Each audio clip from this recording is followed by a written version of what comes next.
Welcome, everybody, to the Buckeye Weekly Podcast. I'm Tony Gerdeman, here as always with Tom. Tom, how's it going?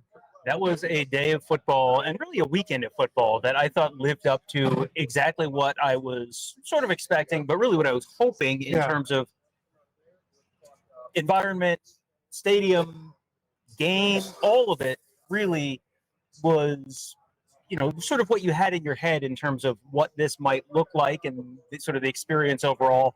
I thought that was, I'm sure there were people late in the first half throwing remotes and that kind of stuff, but all week long we said, hey, this is probably going to be a close game at halftime. You're going to have to just relax and it's going to be okay because the talent's going to win out in the end. It was a close game at halftime, but then the talent won it out in the end. Yeah, it was just like if Ohio State could get possessions, which they only had 3 in the first half. Which is crazy. And they had 7 for the game. Yeah. That last possession where they ran out the clock was their 7th possession. Mm-hmm. So their 7th drive, which is that's something that you hope doesn't happen when you're playing Army or the 18-play drives. This was a bizarre, even for I would not have expected this kind of game to only have 3 possessions, even knowing, there's still enough. That's like, but 3 drives, you're going to have more than that. But that is a first half drive chart right there that you're looking at, Tom. Right. Yeah. It's first half drives for Ohio State, 437, 329, 331. That's it. They had the ball. That's 11 minutes and 37 seconds. So they had 3 drives. None of them were long drives. And that was, honestly, that was a relatively balanced first half. You had the one thing that really swung things in the first half was they had the long possession to start with and ended on downs inside the 5.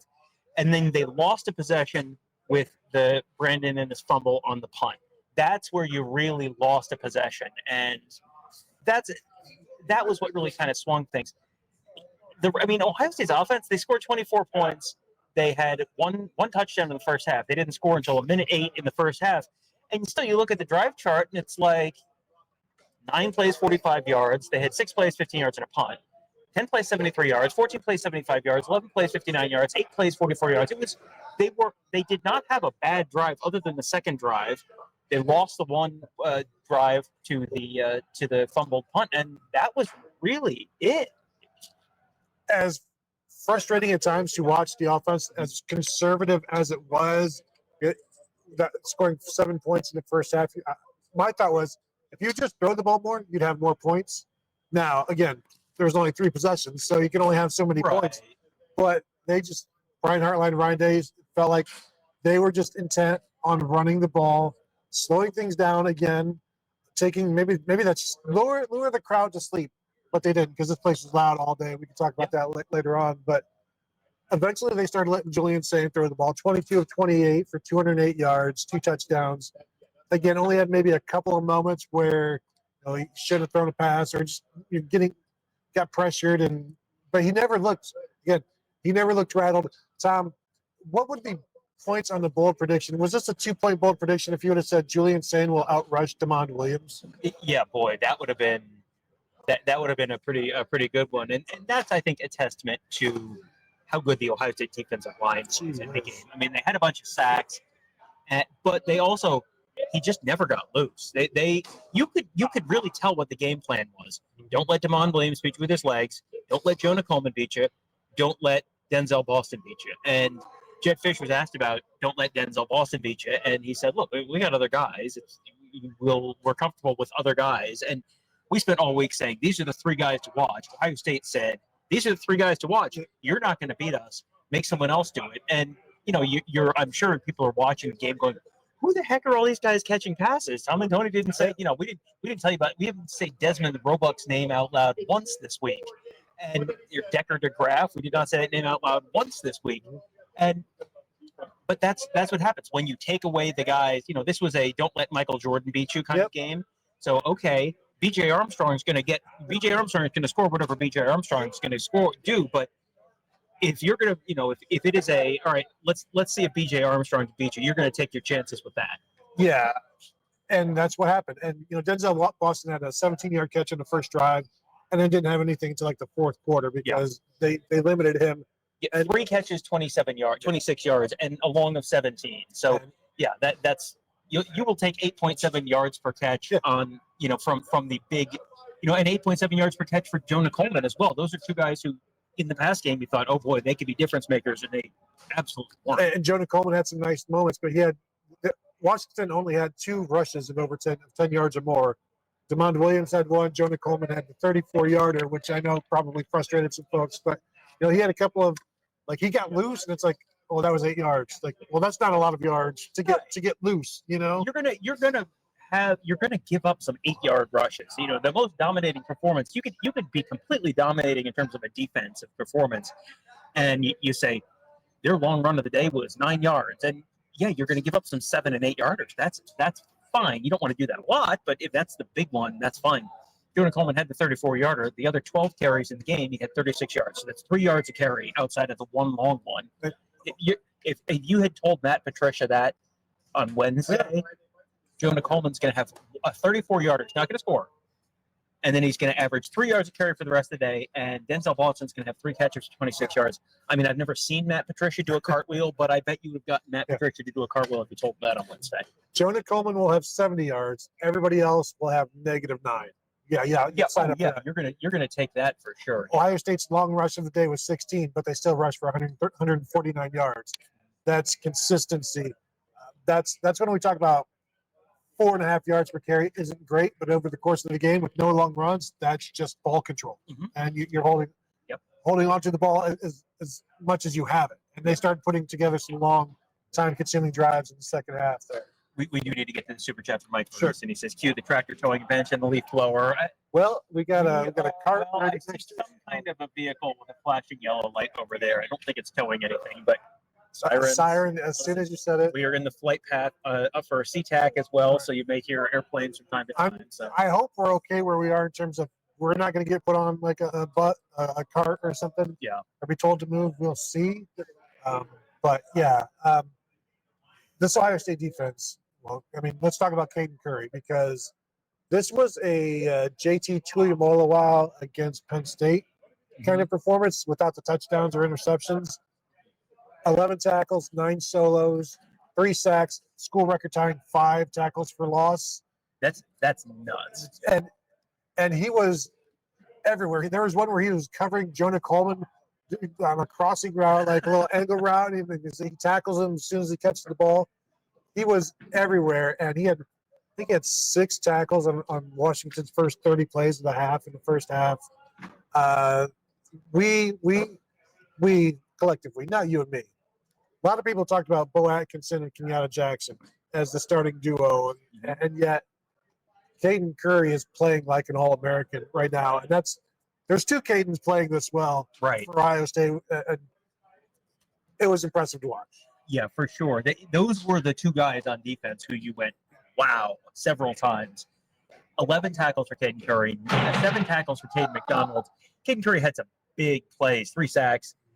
Caden McDonald might have had the biggest play of the game. Caden McDonald basically had the drive home safe play of the game, which was 4th down for Washington with 6-7 minutes left, something like that, and picks up the sack and was very enthusiastic about it after. I've got some good pictures of that. But, yeah, those guys, I think Caden McDonald I maybe had higher expectations for than Caden Curry. Caden Curry felt like you know what you're going to get.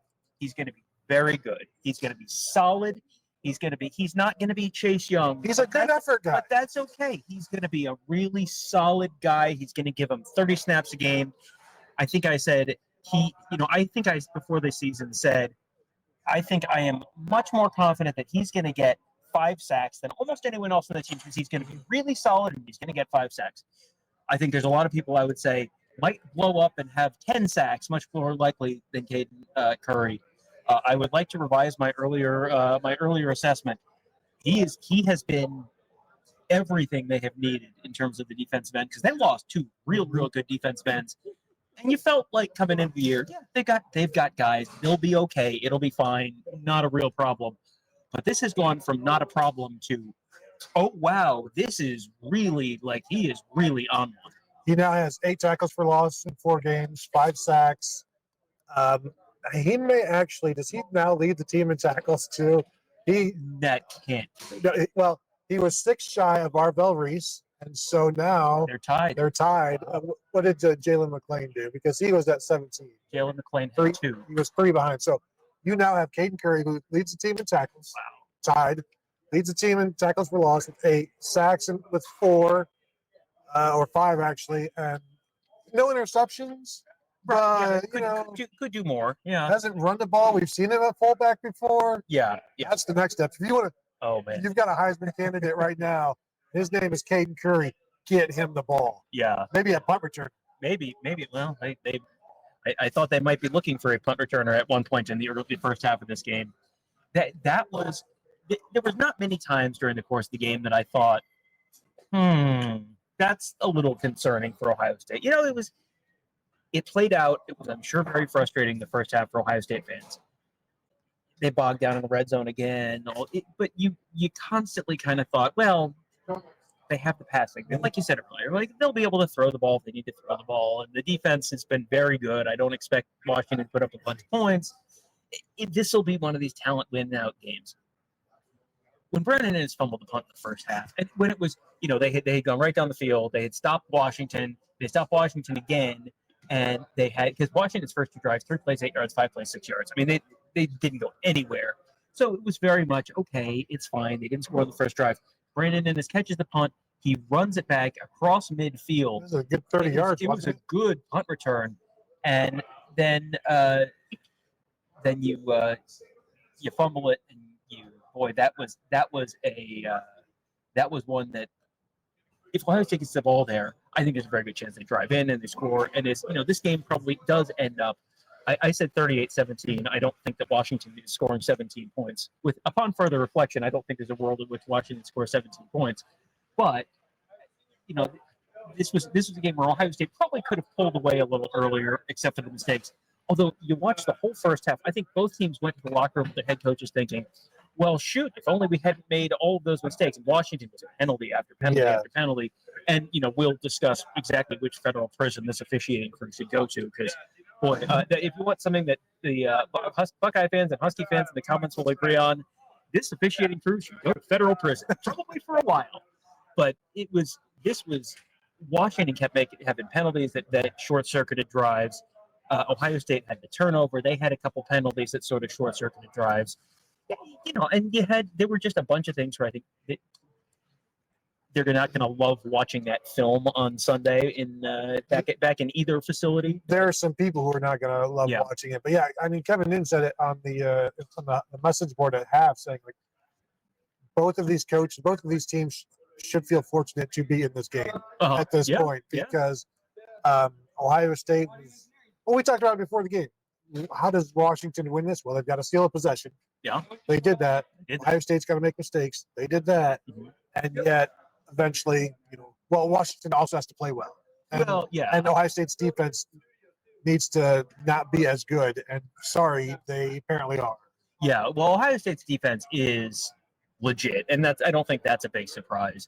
But they were really, really solid all day. The first 2 drives really stopped them in their tracks, and Washington helped a little bit on that second one with the penalties. But you want to know what Jedd Fisch thinks about this Ohio State defense. They faked a field goal. Yeah. In that was kind of in the second quarter, and he said during the press conference they had a look when they were on the right hash. They thought there was a look they were going to get from the Ohio State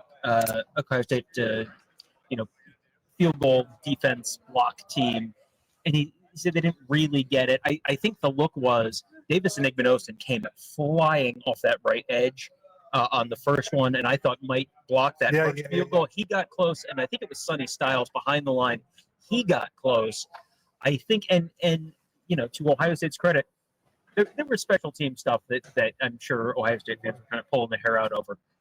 That was one of the biggest plays of the game, that they had the discipline on the kick defense team to not fall for the fake. They had, the receiver was covered. The kicker had someone right in his face. That might have been Davis and Igbenogson right in his face on that one.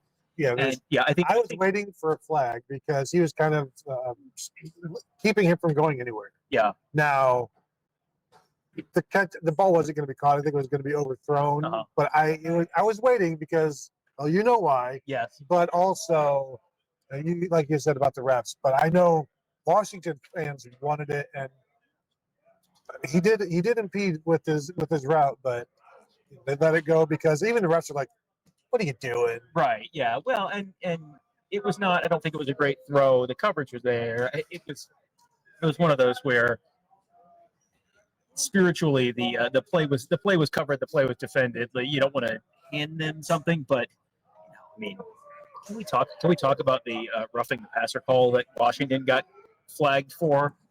Jedd Fisch was asked, what happened on that play? And he said, well, they called roughing the passer. That was the end of the answer. It was like, yeah, extremely sane. Like, Yeah.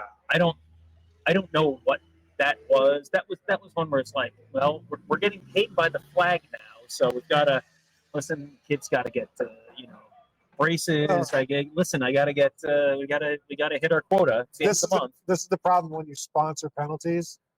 Like, you got to make the sponsors happy, the corporate champions. Yeah, that was a bad one.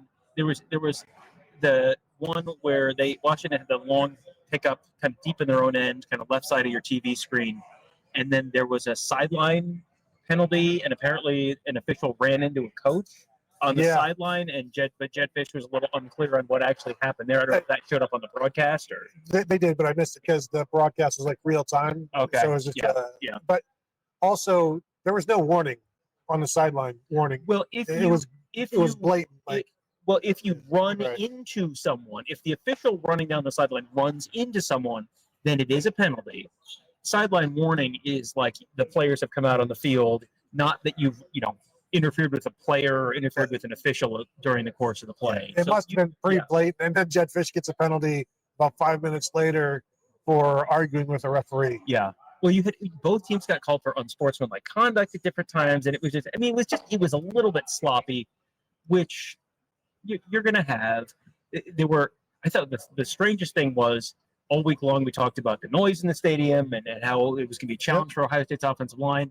And then I think the first 2 or 3 false starts were Washington, which was first three. First 3, yeah. And then Ohio State had one in the second half. Yeah, that was a wild one. It was credit the Ohio State fans for forcing those false starts. There were a couple of people who around me on the field who said this isn't quite as loud as I was sort of led to believe it was, and I thought it was plenty loud. Like this was an atmosphere and a stadium and everything that lived up to the billing in my mind. But you also had probably, I'm not going to guess, 15,000 Ohio State fans, whatever number you want to throw out there. There was plenty of red in the stadium. And so, if there's 70,000 Washington fans here, it is that one level of loud. If there's 55,000 Washington fans here, or whatever the number is, well, it's not quite as loud then. I'd say one of the reasons it wasn't as loud, yes, Ohio State fans are here. 2, the Ohio State offense was only on the field for like 11 minutes in the first half. So that's when the crowd is supposed to be loud. And so they didn't even have an opportunity to do that. Then in the second half, Ohio State has the ball, but the game is kind of, like you're feeling a little bit nervous. And when you're nervous, you're not as loud, you're not as boisterous as you'd like to be. Yeah. And Warpuck says, I think it's fair to say the refs crapped out, but it impacted both teams equally, basically offsetting. Yeah, I think that's reasonable. It was not just one team just repeatedly getting hosed. I'm sure both teams feel like we repeatedly got hosed, but I think both teams would feel like that to me, I didn't think was I didn't think that was a deciding factor. That felt more like an annoying factor more than anything else. I think Washington would like to have that roughing back because it led to a touchdown drive. So would that have stopped everything? Probably not in terms of the eventuality of this game. But yeah, you don't want to give a touchdown up right out of the end of the start of the first half or second half. Brian Day talks about the middle 8. We always talk about the middle 8. It turned into a middle 12 because that first drive went so long. Very effective. Perfect first drive to come out of half on the road, sit the people down, tell them the show's over. Yeah. Good night, everybody. Yeah, 14 plays, 75 yards, 7:41 off the clock. And that was really at Washington. Basically, they got the ball for a very short thing right at the end of the half, but didn't do anything with it. 3 plays, no yards. Between the 4:39 mark of the second quarter and the 7:19 mark of the third quarter, so basically 12-ish minutes of game time, Washington had the ball for a minute. It was, and it was. This game went very fast. Did it feel like it went fast? Yes. It was a 3-hour game. Yeah. It felt like it was even faster than that, and it just felt like you looked up and it was like, how is it already 3 minutes left in the first quarter? How is it already almost halftime? How is it already the fourth quarter? It just kind of flew by, which not having, Lord knows they got their commercial time in, so it wasn't that, but the clock just kept moving, the possessions were long, it just kept going, which, yeah, I mean, that's fine. I'd rather have that than a 4-hour and 40-minute slog like we've seen in the past. It was a game where Ohio State did not. Washington did not make this easy on Ohio State at any point, but Buckeyes did what they needed to do. One thing that they needed to do was figure out who they were going to run the ball with. Tony, I think we know who RB1 is. Yeah, I would agree with that. Even though C.J. Donaldson got the start, got that first drive, did well, things bogged down. But it's pretty clear they want to get Bo Jackson more involved. He didn't bust one at all today, but he was moving the pile and dragging some tacklers, finished with 80 yards and 17 carries, kept them on schedule, had a nice catch where he got hit pretty good and held on to it. So that was impressive. And you're just going to see more and more and more of it. But also, 17 carries, which was the season high last year for Quinshon Judkins. And that was the season high for any Ohio State Buckeye last year.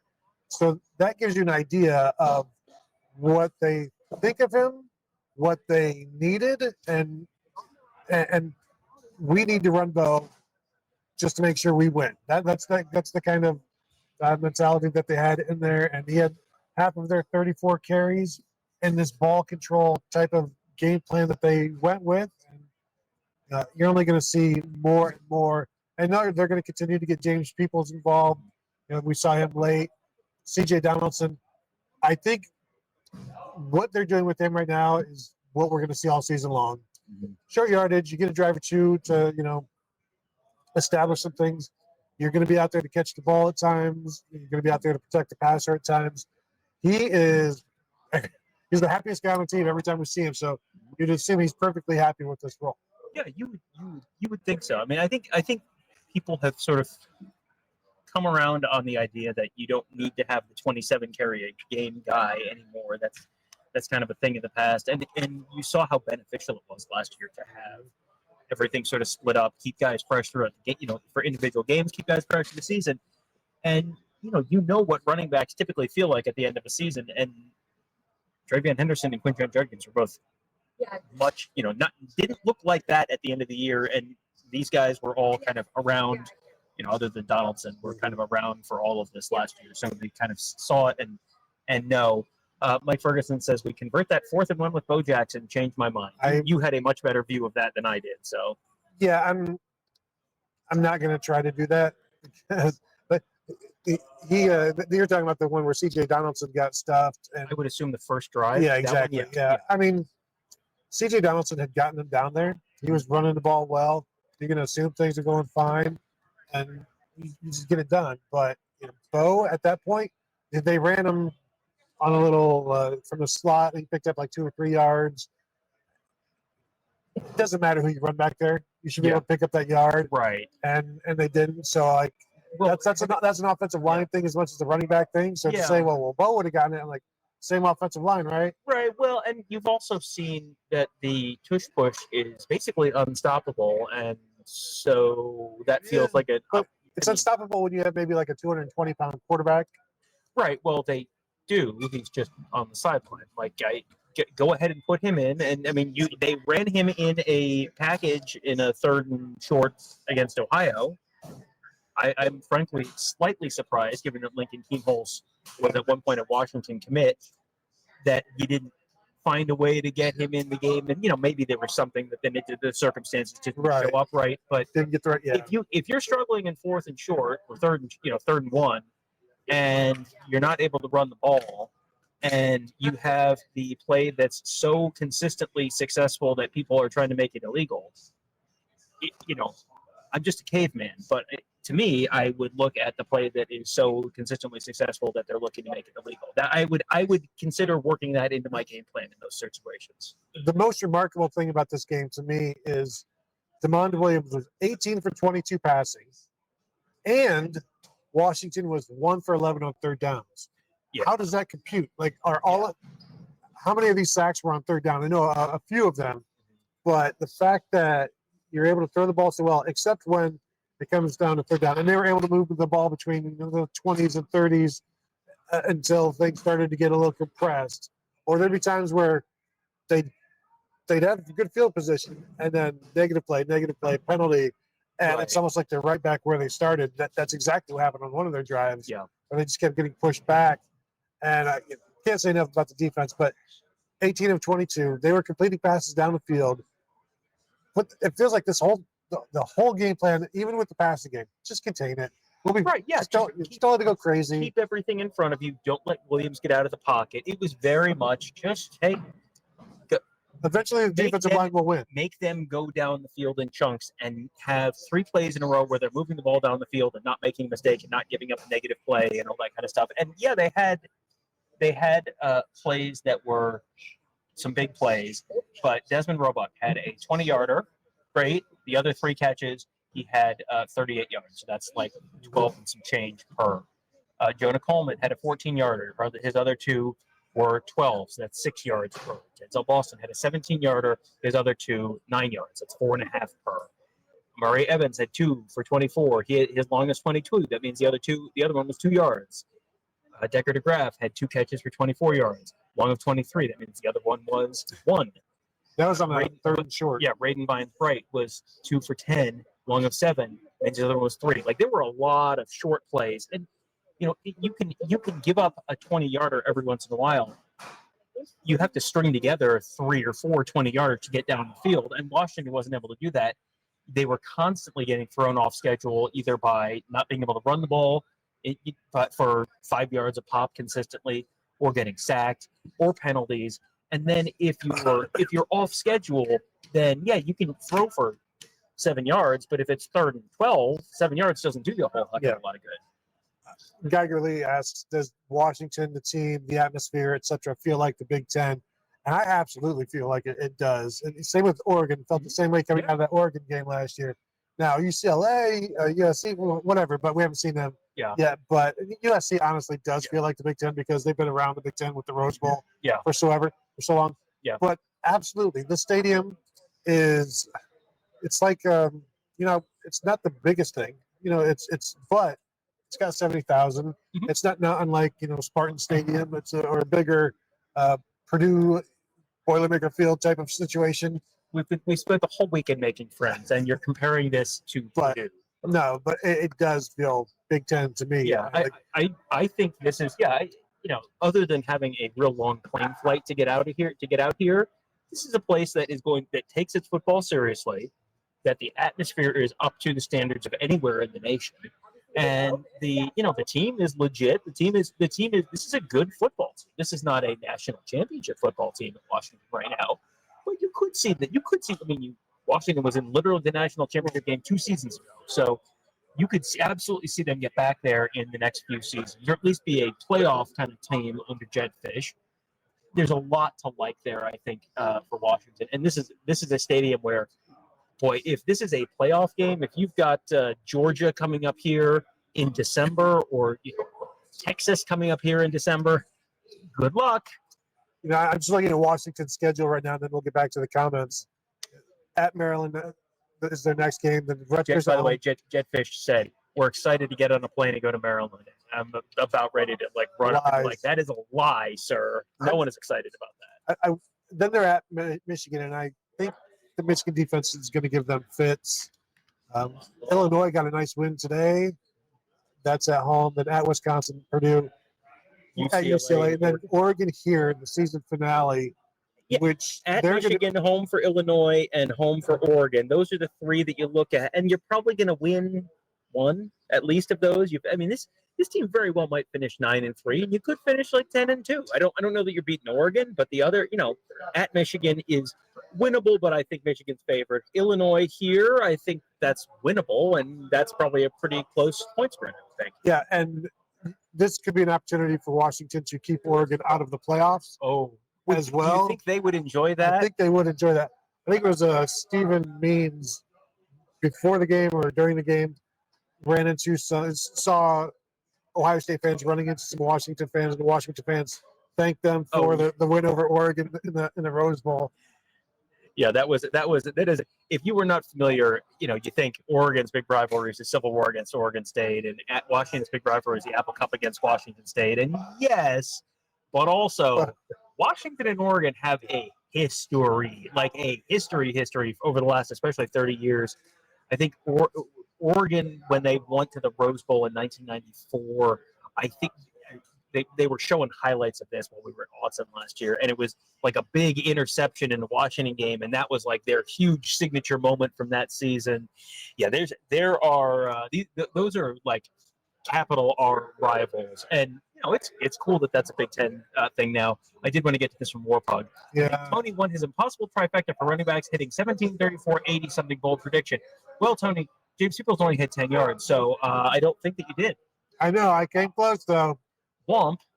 And I cannot emphasize this strongly enough. Womp. Yeah, there you go. Thank you for rooting for me. I'm sorry that I fell short for you. No. You fell short for everyone. Anthony says the D-line is not getting enough love. They're powerful under Knowles. I felt they underachieved in his system.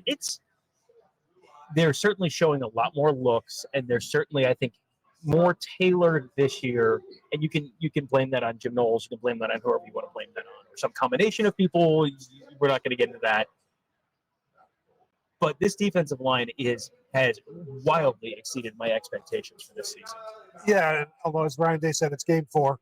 Well, but, yeah, right. Yes, but through these 4 games, because we weren't sure exactly what they would be. There was questions like, yeah, you know who the starters are going to be, but sure, but do you know what they're going to do? Because they haven't done it. And it's like, well, that's an issue. Caden Curry, I don't know how many of you guys were on. I'm sure you saw most of the stream of the coaches, the coach and the players said that we're a no-name defensive line. It's only going to last so long. I don't know that Caden Curry is going to stay a no-name guy. Caden McDonald, not a no-name guy. Very, very impressive. As Kenyatta Jackson, can defensive lines be in a zone? Yeah. Like, you look like it to me. That's what he said. So it was impressive all over. Even I think Taiwan Malone had a play in there. Edric Houston has to clean up the penalties. That could have been bad. Was that unsportsmanlike conduct? Was that on him? Yes. Okay. And he just took a shot at a guy after the play. Okay.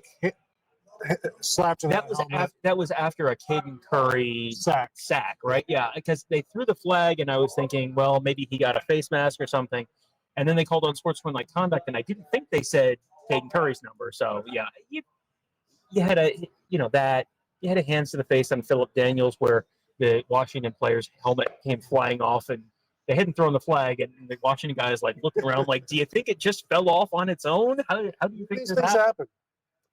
Michael Buchanan says Washington's a good team. They'll beat some folks this year. They have a good crowd. Still not Oregon, IMO. They have a good season this year.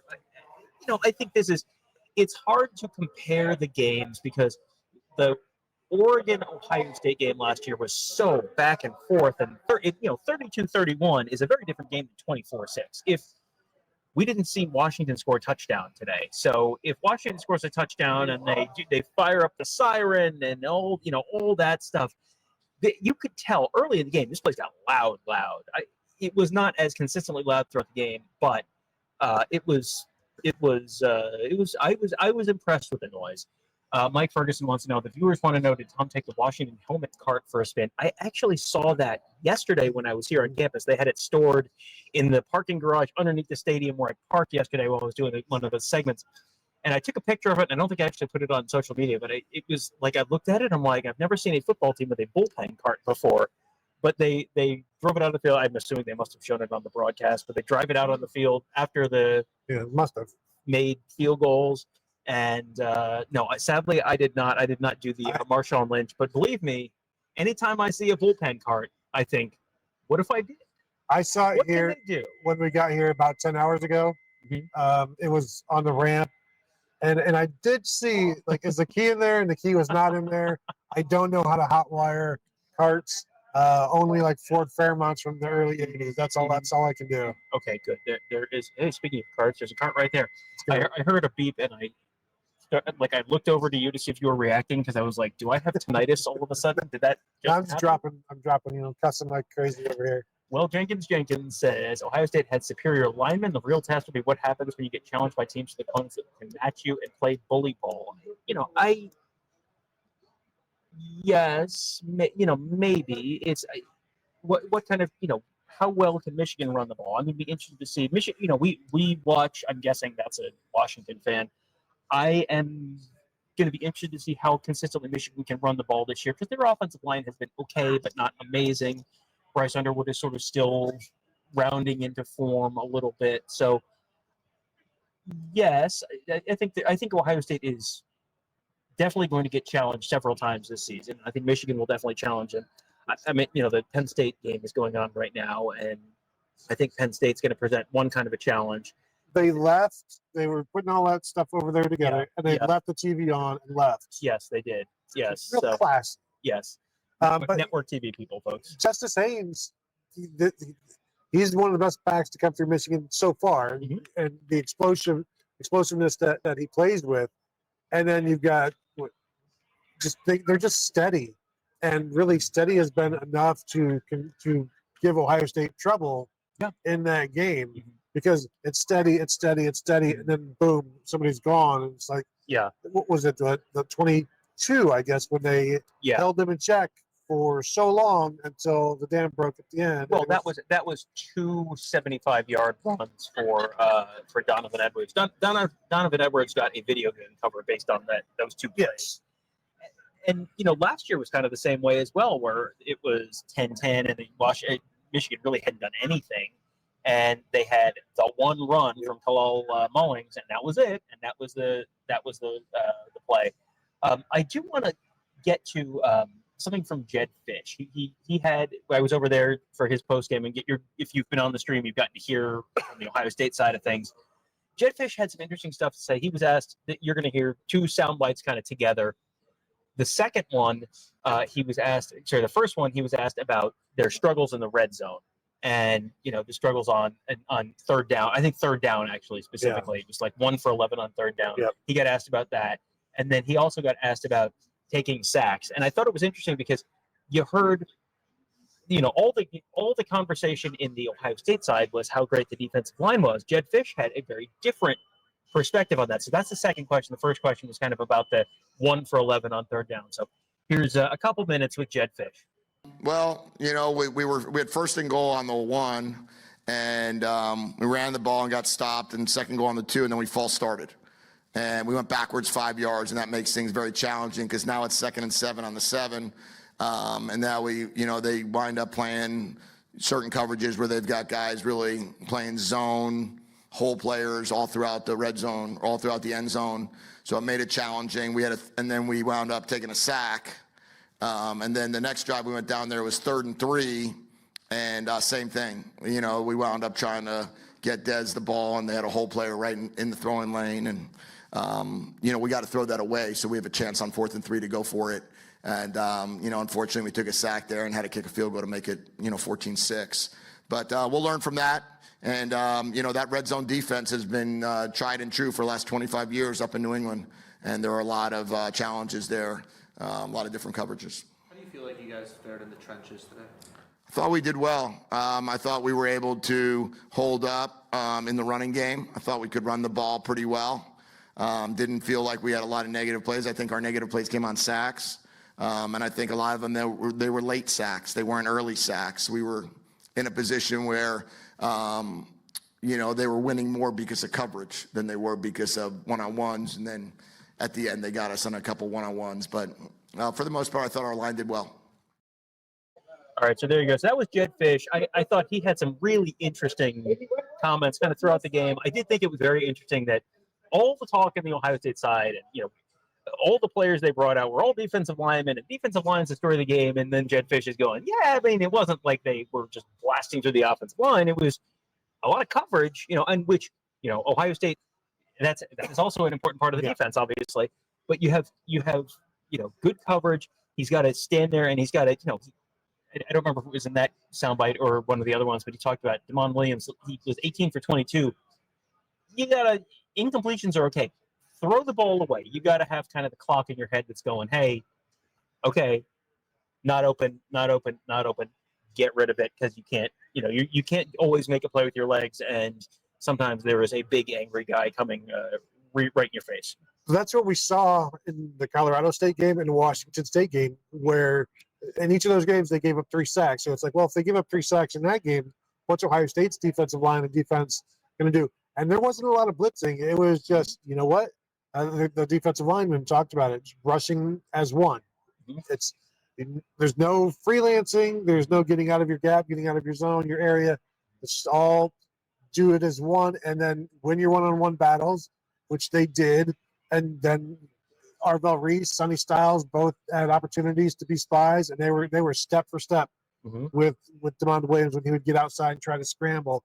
And there was not any long gains in that way. And so it was just, and as Jedd Fisch said, the coverage was there as well, even though there were times when the middle of the field, they were able to get that. But again, do it over the course of 11 plays on a drive and see if you can then get it into the end zone, because we've seen now this team is pretty good in the red zone defensively. The Buckeyes are. So, yeah, it's bend, don't break, bend, break quarterback, bend, break the offensive line. There's no don't break here. It's just break the offense. Yeah, the defense has just consistently, it hasn't always been the same way. The only consistent thing has been it just kind of works. We're 4 weeks into the season, 4 games into the season, and the Ohio State defense has given up 2 touchdowns, and one was against Texas, and one was kind of a broken play against Ohio, and that's it. That's it through 4 games. If you're giving up 1 touchdown every other game, that is going to be a winning number for you, kind of almost regardless of what else you're doing. And the offense has done plenty well to kind of handle their side of things. With 8 new starters and a new defensive coordinator. Yeah, well, and I think there have been a lot of people who I have gotten texts during games. I have talked to people during the week who say, I wasn't sure about this Matt Patricia hire, but boy, he's doing great. And it's like, yep, he sure is. He is. Everyone looked at he wasn't a very good head coach with the Detroit Lions. And, number one, lots of people have failed as the head coach of the Detroit Lions over the years. Number two, he's not being asked to be the head coach of an NFL team right now. He's being asked to be the defensive coordinator for a college team. Those are very different jobs. And that's setting aside the fact that, I think he's learned a lot from his experience in Detroit as well. So, that has been, I think Jim Knowles was a huge loss for this team. Jim Knowles did a phenomenal job as Ohio State's defensive coordinator. And it seems like, by all accounts, he's doing a good job. I can't see the score on. They're shutting out Oregon in the first quarter. Well, there you go. That's something. But Jim Knowles has been incredibly successful everywhere he's gone. You look what's happened to Oklahoma State since Jim Knowles left. It has gone from top 5 defense to and you're fired. Yeah. And largely because the defense has been non-competitive. And there's other factors there. But Jim Knowles has been very successful everywhere he's gone. So at some point that stops being a coincidence. But to lose a defensive coordinator like that, and then to pick up a guy who everyone kind of scoffed at when they hired him, and we're again 4 games into the season, so we'll see where this ends up in January, and if you can kind of keep the magic going. But so far, so good for sure. Yeah, he's answered all of the questions and all of the concerns, and has been professional about it, and has added to a defense. Hasn't come in and just we're changing everything. They've changed some things, but also he's working with this defensive staff really, really well right now. Doug Shepard said earlier, I didn't see any rotation at the receiver position. I at one point looked up, and they were in the red zone, I think, and Mylan Graham's out there. I was like, where did this come from? I mean, I don't think anyone other than the starting 3 had receptions, but they did. Did you see Bryson Rogers? He was out there. He was out there, yeah. A couple of times. Mylan Graham, as you said, a couple of times. I think Rogers may have been out there. It may have been the drive after Brandon Ennis' fumble on the return. But, yeah, Mylan Graham was out there 2 separate times. Now, that may have been 3 or 4 total snaps for both of them. But, they did have Mylan Graham when he was in there running a little the orbit motion behind the quarterback and setting something else up. But, yeah, they would like to have done that more, I'm guessing, but also they did not have the ball all that often. And then when it was time to run the clock down and just get out of Dodge, You're just trying to get out of Dodge. You need your best run blockers out there. And Right. Yeah. Yeah, for sure. Yeah. There's a lot of this that comes down to what he needed to win the game. Ryan Day says over and over again, job number one is to win the game. Got to win the game. Because if you win the game and it's not, you don't win it the way you want to, whether that's by margin or style or, hey, we were hoping to get this guy involved more, whatever it is, that's hey, you sit down in the film room and go, hey, sorry, we were trying to do this. We wanted to do this differently. We wanted you guys to play better in this area, whatever. Teach that off a win. If if they had lost this game, boy, is that a different flight on the way home than, and they really never were in any serious trouble in this game. There was never a point where you looked around and went, oh boy, last year at Penn State, they were down 10-0 in the first quarter. And you kind of looked around, the stadium's going nuts, and it was kind of like, oh boy, how are they going to respond to this? They did not really have oh boy, how are they going to respond to this? Because when you have a defense that's as good as this defense is, it's hard to dig yourself too deep of a hole unless the offense is, throwing a pick six or scoop and score or something like that. If you're not turning the ball over and your defense is not giving up touchdowns, it's hard to dig yourself too deep of a hole. Or Washington had an opportunity to go up 10-0 because they were up 3-0, got the ball back. Yeah. And, but that happen. drive was over. Yeah. And Signiog wants to know the sack adjusted run total. So like 107 or something. It was Washington, Ohio State outrushed them sack adjusted. So you take out the sack yardage from the rushing totals. Ohio State rushed for 156 yards, sack adjusted 4.7 yards per carry. Washington rushed for 107 yards, sack adjusted 4.5 yards per carry. But that's not very many. That's not very many carries. You're 4.5 yards per carry for 107. That's like 22 rushes, something like that, and that's not a whole heck of a lot. So. Yeah. No, and those are winning numbers clearly. Mm-hmm. 13 carries for a guy that would love to carry it 26 times and control the clock. And because if you give him the ball 26 times, eventually he's going to bust one. I mean, you saw him hit a 34-yarder on 13 carries. He's got an opportunity to go the distance at any time. So the more carries you can give, but 13 carries for Demond Williams and 6 of those are sacks. Right. Like they just did not have the ball long, and that's what happens when you don't pick up third downs. Right. When you're 1 for 11 on third downs, good luck establishing the run because you don't have enough opportunities. Right. Here's Demond Williams rushing plays, including the sacks. Rush for 3rd and 2, rush for 0 yards. 1st and 10, rush for 2 yards. 2nd and 3, rush for a 2-yard loss. 3rd and 10, rush for a 0 yards. 2nd and 5, rush for 6 yards. That was a positive one. 4th and 1, rush for 10 yards. That was a positive one. 1st and 10, rush for 2 yards. I mean, it was like you had 2 that were you're staying on schedule, positive expected value kind of plays. If you had told me before the game, all I'm going to tell you is Demond Williams is going to have 2 rushes of any positive value at all, and that's all you tell me. I'm going to say, yeah, Ohio State wins by multiple scores because that he is such an important part of this offense and was just kind of a non-factor for. Well, it's crazy to say that about a guy who went 18 for 22 passing, but he was kind of a non-factor for long stretches. Was it Trevor Lawrence had the quietest? Was it 400 yards passing? Oh, in the Sugar Bowl in 2020, yeah. And this was the quietest 18 of 22 you'll ever see.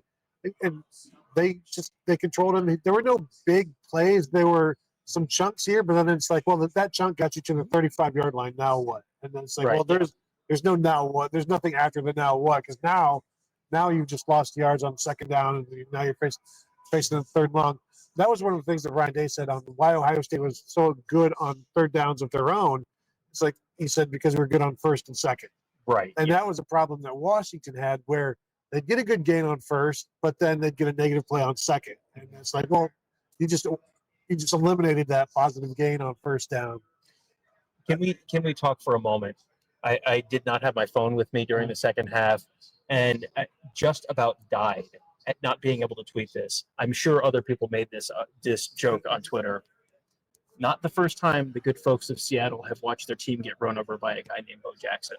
Really, really died not being able to put that out in the public. So I just appreciate you guys being my audience for that. Now we're good. I assume that was a common observation, but I didn't. Well, I didn't see anybody else other than myself when Bo Jackson had like the 3-yard run down in the red zone on the end around from the slot.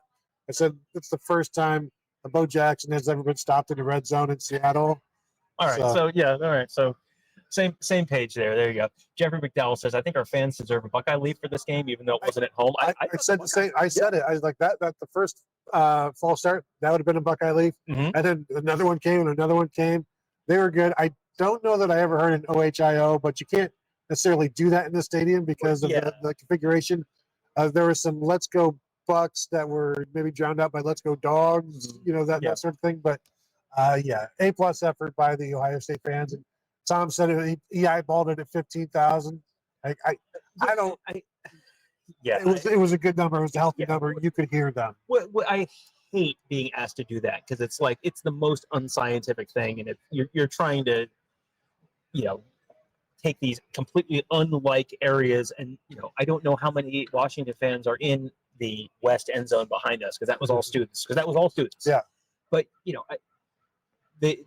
get people who just throw these numbers out, and the biggest source of irritation for me on this was the Tennessee game last year, where Kirk Herbstreit kept saying 60 or 40,000 Tennessee fans.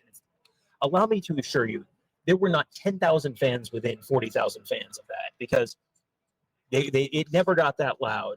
This was, and this was absolutely, this was not anything close to a stadium takeover thing. No. Ohio State fans always travel well. They were probably, 15,000. If you told me it was 12, fine. If you tell me it was 18, fine. I'm not going to argue that. I put the picture out at one point at the end of the first quarter, just sort of the panoramic picture of the stadium, and it was like, you guys figure it out. I'm not dealing with it. Mike Ferguson says, I'm just glad that Oregon finally gets to experience the restful slumber in a central Pennsylvania 2-star hotel. Welcome to the Big Ten. They probably booked something in State College. Not the fans, though. Well, not the fans. Oh, no, the fans like, hey, try the Altoona pizza. We did that. You know what? Yeah.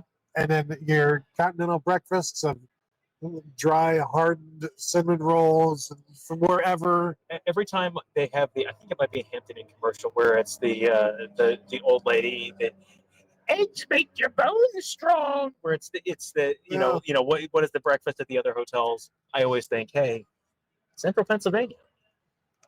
It's no lie, and it is a welcome to the Big Ten in so many different ways, except for the fact that Penn State joined the Big Ten like a little over 30 years ago. So let's not let them be the epitome of what the conference is. Thank you for the super chat. Yes. But even you, Mike, would agree. I did think it was interesting because the first season I really started watching Ohio State football was 1993. So one of the first games I ever watched was the 1993 Washington game. And that was a Washington team that was coming off back-to-back Rose Bowls, and they won a national championship. And that was a game Ohio State had that one, and then they had the Penn State game. And I always get those two confused. I think the Penn State one was the one that was 24-6, because that was the same score as the game today, obviously. But, it was kind of the same thing where Ohio State controlled that game. It wasn't, Ohio State was probably more in control in the game in Columbus in 1993. But it was, that was one where it was that was a Washington team that was coming off of 3 straight Rose Bowls and a national championship a couple of years before. And this is a Washington team that's coming off a national championship game appearance a couple of years before. But the turnover in college football that doesn't mean quite what it did a few decades back. There was a comment earlier that I apologize. I forget who it was, but it was something that I was thinking during the game as well. It's like Ohio State did not take advantage of the matchups as much as you would have liked them to do, because there were times where it was the freshman true cornerback matched up with Jeremiah Smith, and they didn't go after him. Yeah. And so it's like those were things where, and frankly, whoever it was, they did not attack that freshman. Now, from all accounts, he's going to be pretty good, but he's still a true freshman. And how much we talked a lot about Leroy Bryant. Right. I don't know that he was. I saw him out there once because I looked and my eyes got real big, and I will sometimes look and go, I think I know where this is going. Yeah. And that was one where I thought I knew where it was going, and that was not where it went. No, and maybe that's why Ohio State's offense was effective, because Washington's like, well, we know where they're going, and it's like, no, we're going to just run the ball and throw Max Clare finally got that the fourth down pass that he missed against Texas, that they connected on that one today. Was that the same route? It looked. It was pretty similar, and it was the same thing where he caught it and he got one foot in, and it was like, well, Julian. The last time Julian Sayin was told, like, you got to throw that a little earlier. He did not throw it any earlier, but they got it in. I love our commenter so much. It just makes him wants to know why is it called continental. I believe it's because that is a traditional breakfast on the European continent. However, Colonel Lingus says maybe it's what George Washington served to the troops when they had no money. Speaking of people who had rough quarters in the state of Pennsylvania. Free breakfast, everybody. So yeah, so that's I like that one a lot. Lincoln Riley lost today. USC lost. Illinois kicked a field goal at the end. Yeah. USC took the lead late. Do you think Lincoln Riley and Garrett Riley, you know how brothers will fight sometimes? Yeah. Do you think when they get together for Thanksgiving, they argue about who's the more overrated offensive genius? Because I would have thoughts on that. He's at Clemson, right? Garrett Riley? Yeah. Yes. Yeah. For now. Super chat from Treebuck. Oregon fans may experience some disappointment, but they will never experience Kevin Noon versus Burger King disappointment. That's one of the greatest moments. And really, should they put that on the Pennsylvania state flag? I say yes. Yes. Kevin's face walking into this was during COVID, right? So there's like nothing going on. Kevin's face. Kevin hates Burger King with the fiery passion of 1,000 suns. So we walk into one of those Pennsylvania Turnpike rest stops, and on the sign there's like, here's the 5 options you have, and we walk in there, and Tony and I walk in just before Kevin, and we kind of do a quick scan, and it's like, well, that's closed, and that's closed, and that's closed. Burger King's open, and that's closed. And then just turn and watch Kevin's face as he walks in behind us and has the same realization. If you could bottle a moment, birth of my children, wedding, there's some good choices. I'm not saying that's top 5, but it might be top 10. Like Christmas Eve when the Christmas music is going, and just feels so happy. It's so nice. Takes you back to all of the happiness that I've ever had. That was that. Yeah, that was perfect. Could not ask for a better day for any of us. All right, we've gotten to our Jedd Fisch soundbite.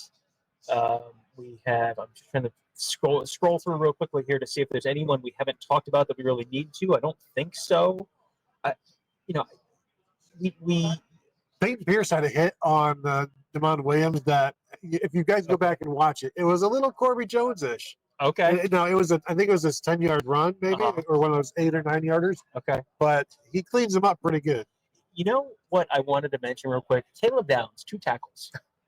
And I can remember at least one of them, because there was one where there was a receiver out in the flat or a running back or something, and it was a receiver who got the ball out in the flat, and it was just boom, form tackle, down, nothing. Davis and Igbenogson had another one of those too, where it was, I think it might have been a run. Yeah. And it was like a 7-yard gain, and the guy's running away from me, and I'm looking and I'm going, oh boy, this might be trouble. And then Davis and Igbenogson, it was just like, this might be trouble, and he's on the ground. On the ground like that. It was a form tackle. He went over the sideline, and he and Matt Patricia celebrated that one. Yeah. Tom, how many points in the bold predictions if we say Jaden Fielding will come within 1 tackle of Caleb Downs' tackle total? Because that feels like that might be that's at least a point. That's at least a 3-pointer, I would say.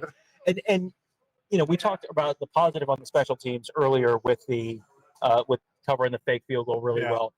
The long kick return is, the Brandon Nance fumble obviously that's one kind of issue. The long kick return is a different kind of issue. Washington has some skill talent. That was, I think it was Muhammad, the backup running back, who returned that one. I mean, was there a breakdown? Did you get any sense for this is a rush, lane discipline thing? Well, I think so, because there's nobody there. He was got there through there pretty quickly, and then great tackle by Jaden Fielding to be there and ready for it. Let's wrap up with the single easiest question we get all year from Cynthia. I'm curious if Caleb Downs and Jeremiah Smith will declare for the draft next year. They already run a championship. So the answer is Caleb Downs is eligible for the NFL draft after this season, and I don't want to spoil a surprise, but I expect him to be getting handed a hat by Roger Goodell on a stage in wherever that is. And Jeremiah Smith, he has 1 more year. He will play the 2026 season of college football before then Roger Goodell can hand him a hat. And April of 2027. So we're all set then. You're all I set. want to thank you all for tuning in. Thank you for the chats, the super chats, for hanging out with us. And again, find us every game for stuff like this. Hit the bell to be notified. Subscribe to the YouTube channel if you've not yet done so. Hit the thumbs up before we go. We would appreciate that. Of course, continue to find us at BuckeyeHuddle.com. Thank you all for tuning in, and we'll talk to you all later.